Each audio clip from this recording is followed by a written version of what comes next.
Bonjour à nos frères et sœurs journalistes. Bonjour à messieurs les présidents des deux clubs, AS Pikine, Guédiawaye FC. Je voudrais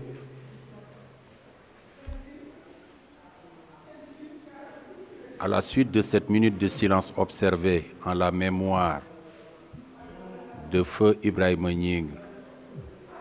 décédé dans des circonstances que nul n'ignore et circonstances pour lesquelles cette conférence de presse a été organisée, demander à chacun d'entre nous, selon ses convictions religieuses également, de prier du fond de son cœur pour que le bon Dieu l'accueille en son paradis. À la suite de ces prières-là, je voudrais, en ma qualité de directeur de cabinet du maire de la ville de Guédiawaye, M. Aliou Sall, empêché ce matin, et qui m'a demandé depuis hier nuit de m'en ouvrir au président Djamil Faye pour cette douloureuse occasion, en tout cas circonstance. En cette qualité donc, venir vous témoigner de sa solidarité en tant que maire de la ville de Guédiawaye, mais également de celle de son collègue de Pikine, parce que Pikine et Guédiawaye font une seule ville. Surtout quand on sait que la ville de Guédiawaye est sortie de la ville de Pikine. C'était une seule ville. Il s'agit donc d'un problème pour la banlieue, et c'est pourquoi les autorités ont demandé à ce qu'un appel solennel puisse être lancé au nom de ces autorités locales, mais également au nom des responsables de clubs ici présents et de leurs proches collaborateurs qui sont là devant vous pour dire plus jamais ça. Mais surtout pour marquer une solidarité à la famille à laquelle nous présentons toutes nos condoléances, priant Dieu pour qu'il accueille feu Ibrahima Gningue en son paradis, mais également faire en sorte que cet appel puisse être entendu par toutes les populations de façon globale, mais particulièrement de nos deux villes dont les jeunes s'étaient donné rendez-vous au stade Amadou Barry, non pas pour des choses qui devaient découler en une mort, mais surtout pour de la convivialité, pour le sport, dont le credo fait autre chose que la violence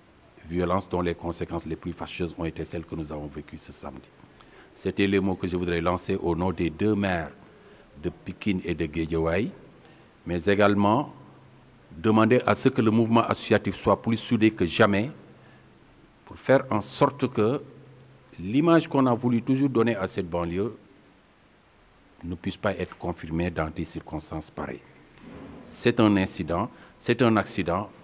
mais un appel est lancé pour que plus jamais ça, dans les stades du Sénégal, mais particulièrement dans la banlieue de Dakar, je veux parler de Pikine, je veux parler de Guédiawaye, dont les deux clubs s'étaient rencontrés ici samedi et malheureusement, ce qui devait arriver arriva. C'était les mots du maire de la ville qui vous témoignent de sa solidarité et de sa disponibilité pour accompagner les deux clubs dans des circonstances de douleur, mais également accompagner la famille et ceux qui ont eu des blessures pour qu'en tout cas qu'on sente que cette solidarité, elle est la nôtre et qu'on la partage avec l'ensemble des acteurs du sport. Je vous remercie. Je voulais juste ajouter à la suite du directeur de cabinet du maire que ce qui est arrivé est regrettable, déplorable pour toute la banlieue de Pikine et de Guédiawaye. J'ai lu un peu ce matin sur l'internet quelqu'un qui disait « Savez-vous que la Brioche Dorée et la station d'essence en face du stade appartiennent à la ville de Pikine ?» La délimitation est un acte administratif, mais la cohabitation pacifique entre Pikine et Guédiawaye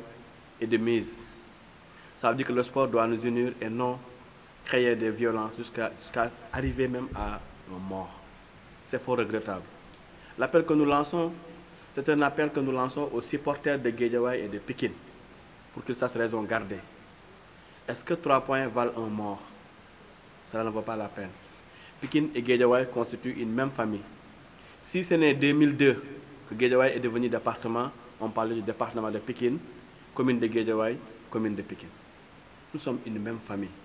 Nous avons des intérêts communs.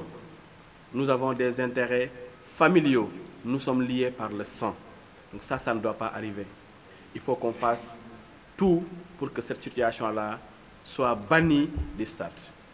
Que demain, qu'on puisse voir les supporters de Guédiawaye et les supporters de Pékin aller ensemble vers l'unité, vers l'union, pour qu'on puisse jouer dans la paix. Parce que même s'il y a mort d'homme aujourd'hui, le football continue, le sport continue. Demain, il y aura encore AS Pékin Guédiawaye, il y en aura encore davantage. Donc il faut qu'on arrête. Il faut qu'on puisse comprendre que c'est la banlieue qui doit gagner. Aujourd'hui, on devait encourager les efforts de Djamil Faye, encourager les efforts du président Modou Fall. Ce sont des jeunes de la banlieue qui s'investissent, qui ont donné tous leurs moyens au service de la population, au service du sport, au service de la jeunesse. Est-ce qu'ils méritent ça? Je ne le pense pas. Personne ne mérite cette situation-là. Donc il faut qu'on se dise que ça suffit et arrêtons. Arrêtons pour que ça, plus jamais ça dans nos stades, arrêtons.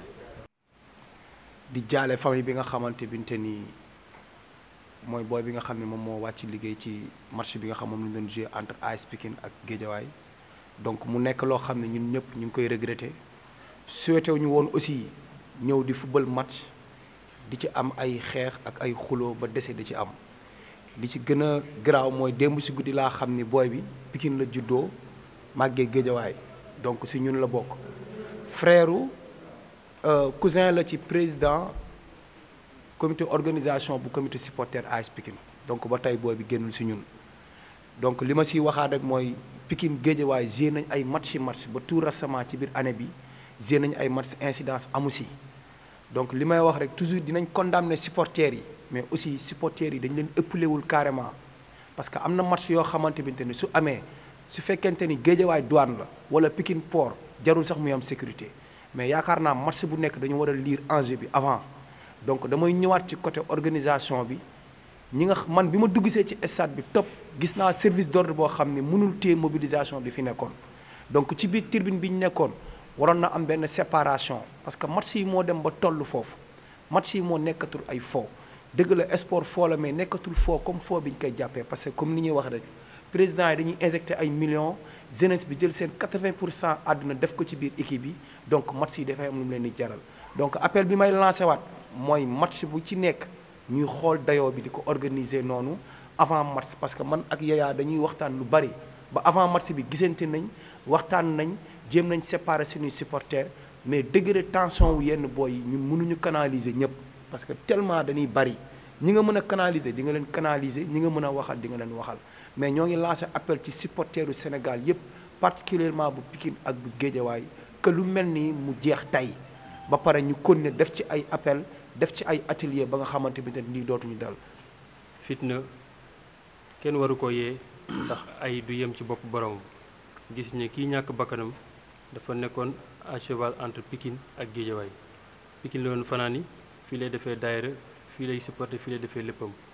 donc ñuy lancer un appel à tous les camarades supporters aussi bien pikinois que de Guédiawaye que ñu xam ne Pikine ak Guédiawaye benn lañ Guédiawaye mi ngi juddoo ci faaru Pikine magee ñu lu bari tey peut-être situation moo ñëw rek stade Amadou Barry bi Pikine ko moomoon donc découpage yu bees bi moo indi li ñu xam ne ñoo bokk lépp Guédiawaye boo seetee daaw ba mu yéeg ci stade Pikine la yéegee jàmm moo fa mës a am super coupe bi mujjee am fii Pikine gagné nañu lépp ci jàmm la mës a am mësuñu yëkkati wala jël wax ju ñaaw di ko sàndante mësul am donc lii seytaane moo ñëw te xejul ci diggante ñaari dëkk yi ay frère lañ ay dëkkandoo lañ ay am di jàmm lañ donc li ci gën mooy daal lii bañ fi amati que ñun ñëpp ñu ànd ne plus jamais ça loo xamante regretté nañ ko di ñaanal aussi ki fi jóge vraiment yàlla yërëm ko ñu jàngi ci lii itam muy Ligue 1 bi muy mouvement nawetaan bi ak minime yeeg lépp fépp fu ay nit di daje ñu jéem a xool disposition yi ñu war a jël parce que ay bakkana fay daje ay doomu aadama fay daje ay sportif fay daje parce que lii dafa ñaaw topp ci football te waratul am war nañ ko xeex te defe naa kilifa yi commencé nañ ci taxaw te lii defe naa ne lu ñuy wéyal la lu ñuy continuer la ba vraiment mu bañ a amati ci banlieue bi ñu ngi jégul ci kàddu yi